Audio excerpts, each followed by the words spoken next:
मोदी सरकार को सत्ता में रहे 10 साल होने को है। एक बार फिर वापसी के संकेत बीजेपी द्वारा लगातार दिए जा रहे हैं। पीएम नरेंद्र मोदी ने तो वापसी में लोकसभा के पटल से ही 400 पार का नारा दे डाला।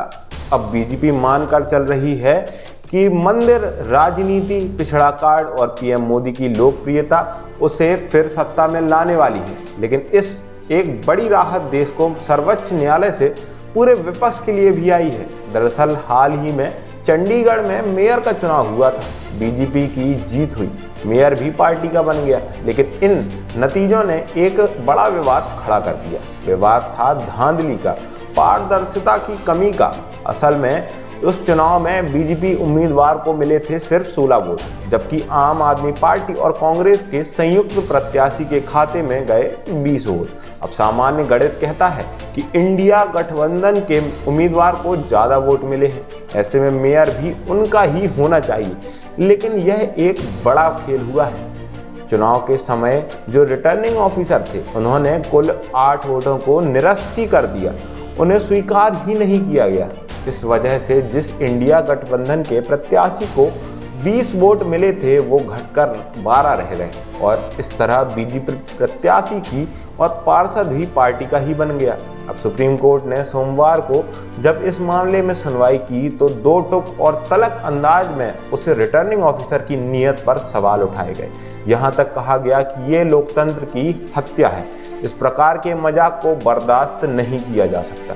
अब सुप्रीम कोर्ट की ये टिप्पणी एक तरफ पूरे विपक्ष के लिए बड़ी राहत है, तो वहीं बीजेपी की नींद उड़ा दी है। कहने को मेयर का चुनाव काफी छोटे लेवल का होता है, देश का शायद इस पर इतनी भी नजर ना जाए, लेकिन जिस तरह से आप संयोजक अरविंद केजरीवाल ने इस बड़ा मुद्दा बनाया है, उसके बाद जिस तरह से देश की सर्वोच्च अदालत ने तल्ख टिप्पणी की, उसने भी पूरे देश को जगाने का काम किया। यहाँ समझने वाली बात यह है कि चुनाव मौसम में विपक्ष के हाथ एक बड़ा हथियार लग गया है। एक बार फिर सभी ने नोटिस की है कि पूरा विपक्ष एक नैरेटिव खड़ा करने की कोशिश कर रहा है। देश में लोकतंत्र खतरे में है।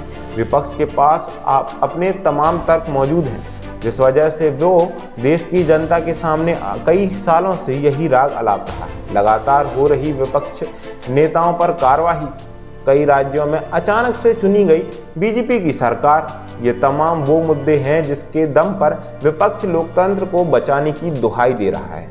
अब हुआ ये है कि सुप्रीम कोर्ट ने भी विपक्ष के सबसे पसंदीदा नैरेटिव को हवा दे दी है।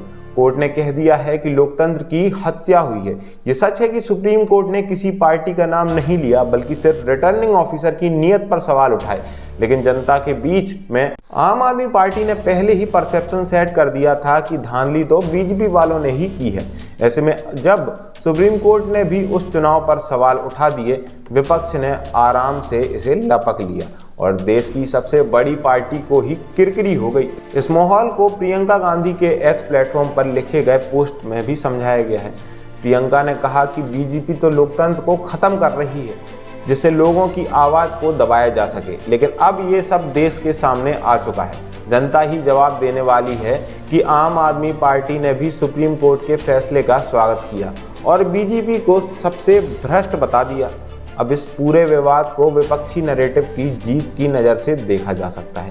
ये बात सभी को पता है कि सुप्रीम कोर्ट से पिछले कुछ सालों में कई बार विपक्ष को मुंह की खानी पड़ी है।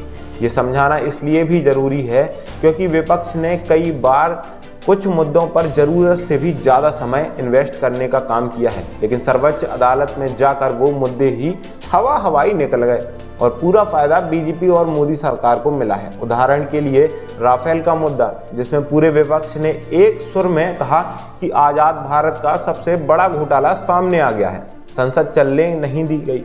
चुनावी भाषण में राहुल गांधी ने बोला था चौकीदार ही चोर है, लेकिन मामला जब सुप्रीम कोर्ट गया तो सरकार को मिली राहत। बीजेपी की भाषा में बोले तो क्लीन चिट। सुप्रीम कोर्ट ने 2 टूक कह दिया था कि ऐसी याचिकाएं सुनवाई योग्य हैं ही नहीं। जिस प्रकार लेकर सारा बवाल था, उस पर भी कोर्ट ने कहा था कि संदेह करने की कोई वजह ही नहीं दिखती। यानी कि जिस मामले पर पूरा विपक्ष एकजुट रहा था, सुप्रीम कोर्ट ने ही उस सबसे बड़ा झटका देने का काम किया था। बड़ी बात तो ये है कि कि मोदी सरकार पर वो पहला कोई बड़ा भ्रष्टाचार का आरोप लगा था, लेकिन तब कोर्ट की क्लीन चिट ने विपक्ष के नैरेटिव की हवा निकाल दी थी। इसके बाद मोदी के दूसरे कार्यकाल में राहुल गांधी ने अडानी के मुद्दे को उठाना शुरू किया। हिंडनबर्ग की एक रिपोर्ट ने भी कुछ ऐसे दावे कर दिए जिससे विपक्ष का हौसला बुलंद हो गया। एक बार फिर भ्रष्टाचार का नैरेटिव और निशाने पर सरकार को रखा गया, सदन भी चलने नहीं दिया गया और राहुल गांधी ने पता नहीं कितनी प्रेस कॉन्फ्रेंस कर डाली। लेकिन मामला जब सुप्रीम कोर्ट गया, एक बार फिर सुप्रीम कोर्ट को नैरेटिव हार गया और मोदी सरकार को फिर मिली सुप्रीम कोर्ट से राहत। कुछ महीने पहले ही जब नए संसद भवन का उद्घाटन होने वाला था, विपक्ष ने इस बात को बड़ा मुद्दा बना दिया था कि वो उद्घाटन देश के राष्ट्रपति द्वारा नहीं किया जा रहा। सुप्रीम कोर्ट में याचिका तक दायर की गई, लेकिन फिर वहां से भी पड़ी कड़ी फटकार और यहां तक सुनने को मिल गया कि शुक्र मनाइए, जुर्माना नहीं लगाया जा रहा। यानी कि तब भी विपक्ष का नैरेटिव हार गया था। लेकिन सोमवार को उसी सुप्रीम कोर्ट में विपक्ष का नैरेटिव कई साल बाद जीता है।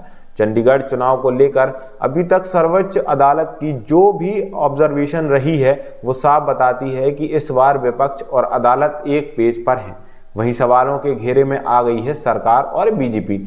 विपक्षी चुनाव मौसम में अब डंके की चोट पर बोलने वाला कि ये सरकार सत्ता में बने रहने के लिए कुछ भी कर सकती है। जब जनता के सामने सबूत दिखाने की बात होगी तो सुप्रीम कोर्ट की ये टिप्पणी ही संजीवनी का काम करने वाली है।